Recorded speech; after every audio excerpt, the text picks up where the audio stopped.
Hello दोस्तों, मैं संदीप मिश्रा आप सभी का स्वागत करता हूं आपके यूट्यूब चैनल एसएम क्लासेस में। तो आइए दोस्तों, बात करते हैं हम रासायनिक बंध के बारे में, जिसे इंग्लिश में बोलते हैं केमिकल बॉन्डिंग। तो रासायनिक बंध क्या होता है? तो वह रासायनिक बल जो किसी अणु में परमाणुओं को एक साथ बांधे रखता है उसे हम बोलते हैं रासायनिक बंध। तो रासायनिक बंध होता क्या है? रासायनिक बंध एक प्रकार का ऐसा रासायनिक बल होता है जो कि किसी भी अणु या फिर यौगिक में जो परमाणु पाए जाते हैं उनके मध्य पाया जाता है। अब परमाणुओं के परस्पर संयोग करने की प्रक्रिया के अनुसार रासायनिक बंध मुख्यतः दो प्रकार के होते हैं। वैसे तो तीन प्रकार के होते हैं, बट आपके जो सिलेबस हैं उसमें सिर्फ दो ही पढ़ने हैं। पहला है वैद्युत संयोजक बंध, या उसी को हम बोलते हैं आयनिक बंध, और दूसरा है सहसंयोजक बंध, जिसे हम इंग्लिश में बोलते हैं कोवैलेंट बॉन्ड। तो यहाँ पर आपको परिभाषा के माध्यम से ये क्लियर हो गया होगा कि कोई भी रासायनिक बंध होता है वह दो या दो से अधिक परमाणुओं के मध्य बनता है, और इन परमाणुओं को बांधने का कार्य करता है रासायनिक बल। और इस बल के कारण जब दो या दो से अधिक परमाणु आपस में जुड़ते हैं तो ये अणु या फिर यौगिकों का निर्माण करते हैं। तो आइए हम सबसे पहले बंध के बारे में जानें, जो कि है वैद्युत संयोजक बंध, जिसे हम आयनिक बंध कहते हैं, और इंग्लिश में इसे इलेक्ट्रोवैलेंट बॉन्ड या फिर आयनिक बॉन्ड कहा जाता है। तो यदि हम बात करें हम आयनिक बंध की, तो दो परमाणुओं के बीच एक परमाणु से दूसरे परमाणु में एक या अधिक इलेक्ट्रॉनों के स्थानांतरण के फलस्वरूप बने रासायनिक बंध को वैद्युत संयोजक बंध या आयनिक बंध कहते हैं। और वैद्युत संयोजक बंध या आयनिक बंध को हम ध्रुवीय बंध भी कहते हैं। तो इस बंध में होता क्या, मैं आपको बता देता हूँ। इसमें क्या होता है, दो या दो से अधिक परमाणुओं के बीच क्या होता है, इलेक्ट्रॉनों का स्थानांतरण होता है। एक इलेक्ट्रॉन देता है तो दूसरा इलेक्ट्रॉन लेता है। तो जो परमाणु इलेक्ट्रॉन देता है उस पर धन आवेश, और जो परमाणु इलेक्ट्रॉन लेता है उस पर ऋण आवेश बनता है। तो यहाँ पर आवेश यानी कि आयन के कारण इनके बीच बंध बनता है, इसलिए इसे हम आयनिक बंध बोलते हैं। अब यदि हम बात करें एग्जाम्पल की, जैसे अगर हम बात करें, हमारे पास है सोडियम और क्लोरीन। तो अगर हम इसका इलेक्ट्रॉनिक विन्यास करें तो सोडियम के इलेक्ट्रॉनिक विन्यास होंगे 2, 8, 1। तो आपने क्लास 9th में पढ़ा होगा कि जब भी इलेक्ट्रॉनिक विन्यास करते हैं तो उसके बाहरी कोश में जो इलेक्ट्रॉन होते हैं वही रासायनिक बंध में भाग लेते हैं। तो जैसा सोडियम का इलेक्ट्रॉनिक विन्यास करने पर 2, 8, 1 और क्लोरीन का करने पर 2, 8, 7। तो इस प्रकार हम देखें कि सोडियम के बाहरी कक्षा में सिर्फ एक इलेक्ट्रॉन है, जबकि क्लोरीन के बाहरी कक्षा में कितने इलेक्ट्रॉन है, 7 इलेक्ट्रॉन है। तो हम सोडियम के ऊपर एक इलेक्ट्रॉन दिखा रहे हैं क्रॉस के थ्रू, और क्लोरीन पर 7 इलेक्ट्रॉन ये डॉट के थ्रू हम लोग दिखा सकते हैं। अब हम लोगों ने वैद्युत संयोजक बंध की परिभाषा क्या पढ़ी थी? हम लोगों ने पढ़ा था दो परमाणुओं के बीच एक या एक से अधिक इलेक्ट्रॉनों के स्थानांतरण के फलस्वरूप आयनिक बंध या फिर वैद्युत संयोजक बंध बनता है। तो यहाँ पर सोडियम के बाहरी कक्षा में एक इलेक्ट्रॉन है और क्लोरीन के बाहरी कक्षा में 7 इलेक्ट्रॉन है।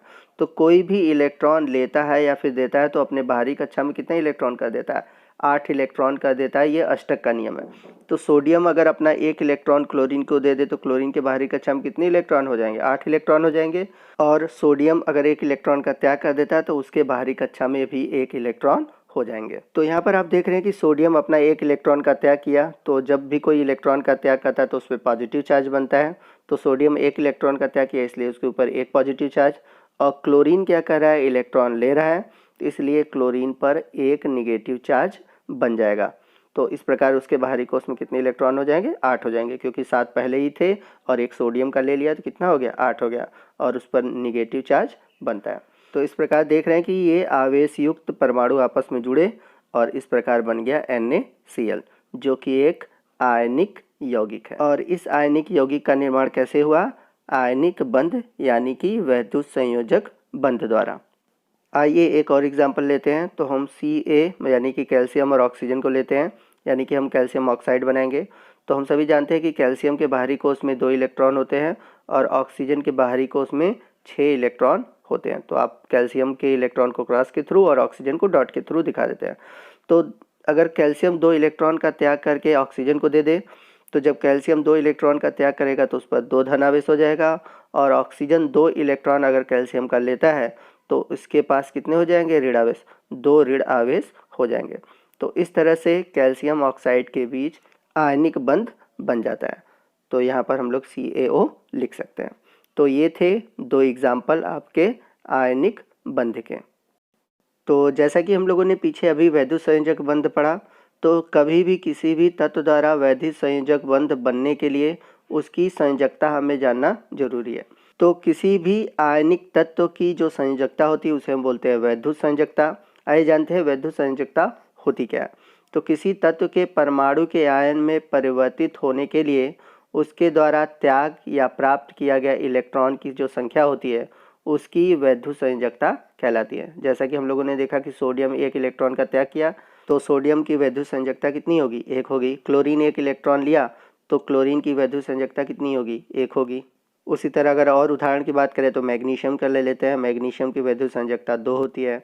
इसके अलावा अगर हम बात करें ऑक्सीजन की, ऑक्सीजन 2 इलेक्ट्रॉन लेता है और इसके ऊपर 2 ऋणावेश होता है, इसकी संयोजकता होगी 2।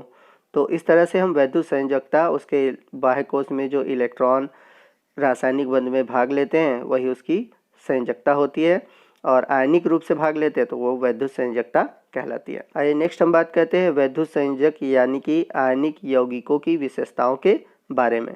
तो ये यौगिक धन और ऋण आवेश युक्त आयनों से बने होते हैं, पहला पॉइंट है, मतलब ये पहला गुण है। दूसरा गुण ये है कि इनके द्रवणांक और क्वथनांक उच्च होते हैं, यानी कि इनकी जो मेल्टिंग पॉइंट होती है और बॉइलिंग पॉइंट, मतलब अगर हम इन्हें गर्म करते हैं और गर्म करने पर इन्हें ठोस से द्रव रूप में बदलते हैं या द्रव से गैस रूप में बदलते हैं तो वहाँ पर हमें अत्यधिक ताप की आवश्यकता पड़ती है।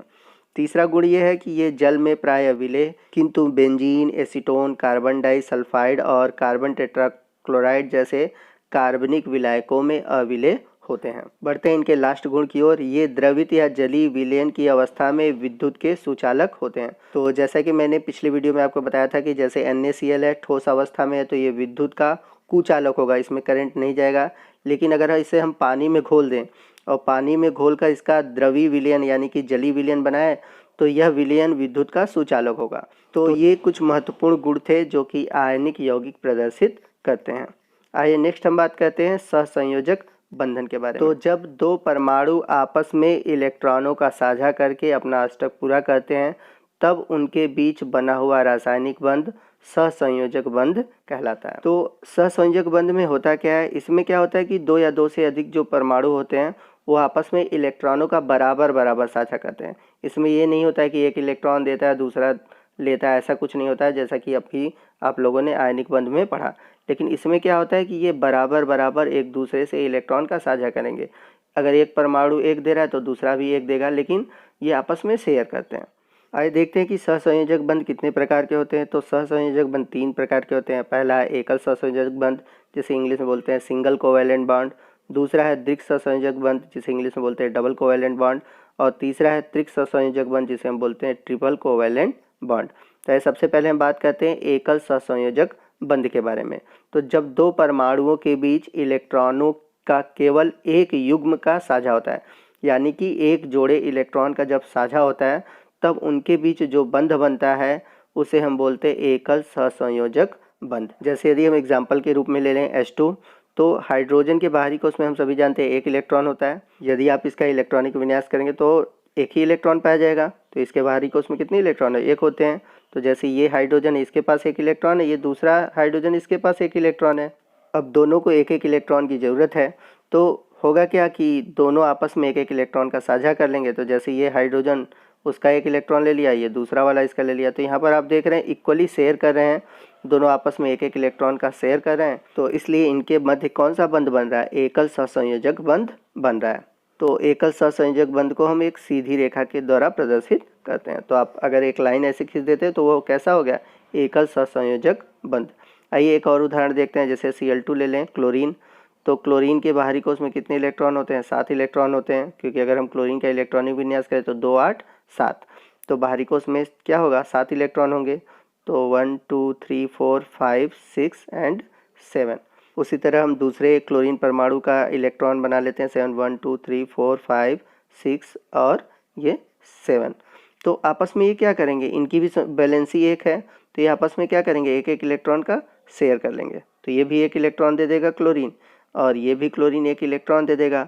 तो इनके बीच 1-1 इलेक्ट्रॉन का शेयर हुआ, तो इसलिए इनके बीच कौन सी बॉन्डिंग होगी, एकल सहसंयोजक बंध की।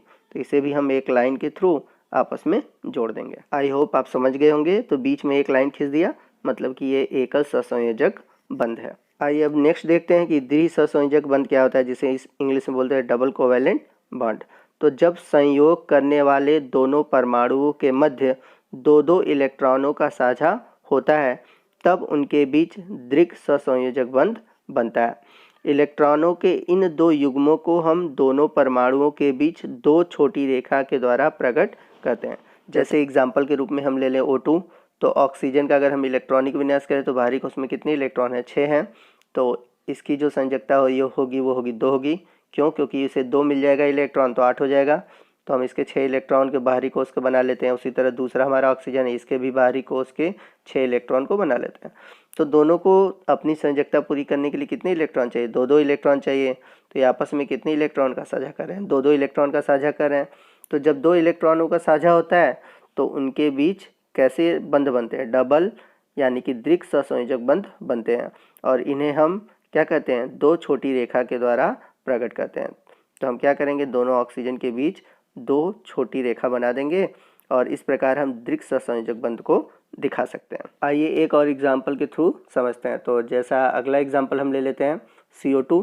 तो CO2 अगर हम कार्बन का देखें इलेक्ट्रॉनिक विन्यास, तो कार्बन के बाहरी कोश में 4 इलेक्ट्रॉन होते हैं और ऑक्सीजन के हम सभी जानते हैं बाहरी कोश में कितने इलेक्ट्रॉन होते हैं, 6 होते हैं। तो इस ऑक्सीजन को हम लोगों ने बना लिया। दूसरा ऑक्सीजन, इसके बाहरी कोश में भी हम लोगों ने 6 इलेक्ट्रॉन ले लिया। अब कार्बन के बाहरी कोश में 4 इलेक्ट्रॉन होगा, क्योंकि इलेक्ट्रॉनिक विन्यास करेंगे तो आएगा 2 4, तो बाहरी कोश में इसके हो गया 4 इलेक्ट्रॉन। अब ऑक्सीजन की संयोजकता 2 है तो ये कार्बन की 2 इलेक्ट्रॉन ले लेगा और अगले वाले ऑक्सीजन को भी 2 चाहिए, ये भी कार्बन के 2 इलेक्ट्रॉन को ले लेगा। तो यहाँ पर हो क्या रहा है कि यहाँ पर 2-2 इलेक्ट्रॉन का साझा हो रहा है। कार्बन के साथ ये क्या कर रहे हैं, 2-2 इलेक्ट्रॉन का साझा कर रहे हैं। तो यहाँ पर क्या होगा, कार्बन और ऑक्सीजन के बीच डबल बॉन्ड बनेंगे। आइए नेक्स्ट हम बात करते हैं सहसंयोजक बंध के अगले प्रकार की, जो कि है त्रिक सहसंयोजक बंध यानी कि त्रिक बंध। इसे इंग्लिश में बोलते हैं ट्रिपल बॉन्ड।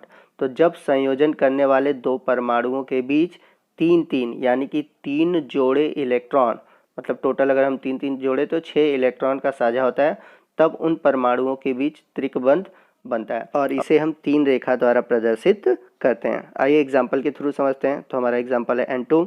तो नाइट्रोजन के 2 परमाणु हैं यहाँ पर, और नाइट्रोजन का अगर हम इलेक्ट्रॉनिक विन्यास करें तो आएगा 2 5। तो बाहरी कोश में इसके 5 इलेक्ट्रॉन है। तो अगर इसको 3 इलेक्ट्रॉन दे दिया जाए तो इसकी संयोजकता पूरी हो जाएगी। तो हम बना लेते हैं सबके बाहरी कोश में 5 इलेक्ट्रॉन। तो इसके भी बाहरी कोश में 3 है, इसके भी बाहरी कोश में 3। तो दोनों को आपस में संयोजकता पूरी करने के लिए कितने इलेक्ट्रॉन चाहिए, 3-3 इलेक्ट्रॉन चाहिए। तो ये आपस में 3-3 इलेक्ट्रॉनों का साझा कर रहे हैं, यानी कि 3 जोड़ों इलेक्ट्रॉन का साझा कर रहे हैं। तो इस प्रकार इनके बीच बनेगा ट्रिपल बॉन्ड। आइए दूसरा एग्जाम्पल हम ले लेते हैं एसिटिलीन का, जिसका फार्मूला होता है C2H2। तो एसिटिलीन क्या होता है, इसका नामकरण कैसे करते हैं, तो अगले चैप्टर में जब हम कार्बनिक यौगिक पढ़ेंगे तो वहाँ पर मैं आपको इसका तरीका बताऊँगा। आइए देखते हैं इसका स्ट्रक्चर कैसे बनेगा। तो यहाँ पर 2 कार्बन है और 2 हाइड्रोजन है। तो हम 2 कार्बन और 2 हाइड्रोजन लिख लिए। हाइड्रोजन के बाहरी कोश में 1 इलेक्ट्रॉन पाए जाते हैं, हमने बना लिया। और कार्बन के बाहरी कोश में 4 इलेक्ट्रॉन पाए जाते हैं, जैसा कि अभी हम लोगों ने पीछे पढ़ा था। तो यहाँ पर 1 इलेक्ट्रॉन और बचे हुए 3 इलेक्ट्रॉन हम लोग यहाँ पे कर लेते हैं। उसी तरह इस कार्बन का भी कर लेंगे, 1 इलेक्ट्रॉन और बचे हुए 3 इलेक्ट्रॉन इधर। अब यहाँ पर कार्बन की जो वैलेंसी है, कार्बन की वैलेंसी 4 होगी, क्योंकि उसको 4 चाहिए। अब क्या होगा, पहले हाइड्रोजन अपना 1-1 इलेक्ट्रॉन कार्बन का ले लेगा और वो अपना बैलेंसिंग पूरा कर लेगा, अपनी संयोजकता पूरा कर लेगा। अब कार्बन को कितने चाहिए, 4 चाहिए। तो ये क्या करेगा, 1 हाइड्रोजन का और 3 कार्बन का, यानी कि ये भी कार्बन वही करेगा सेम, 1 हाइड्रोजन का 3 कार्बन का ले लेगा। तो इस तरह देख रहे हैं हाइड्रोजन और कार्बन के बीच 1 इलेक्ट्रॉन का शेयर हो रहा है, इसलिए सिंगल बॉन्ड। और दूसरा जो हो रहा है, दूसरा वाला कार्बन है वो भी 1 हाइड्रोजन के साथ 1 इलेक्ट्रॉन का साझा किया है, इसलिए सिंगल बॉन्ड। लेकिन ये दोनों कार्बन आपस में 3 इलेक्ट्रॉन का साझा कर रहे हैं, इसलिए उनके बीच कौन सा बॉन्ड बन रहा है, ट्रिपल बॉन्ड बन रहा है। आज नेक्स्ट हम बात करते हैं सहसंयोजक यौगिकों की विशेषताओं के बारे में। तो सहसंयोजक यौगिक प्रायः वाष्पशील द्रव या गैस के रूप में होते हैं।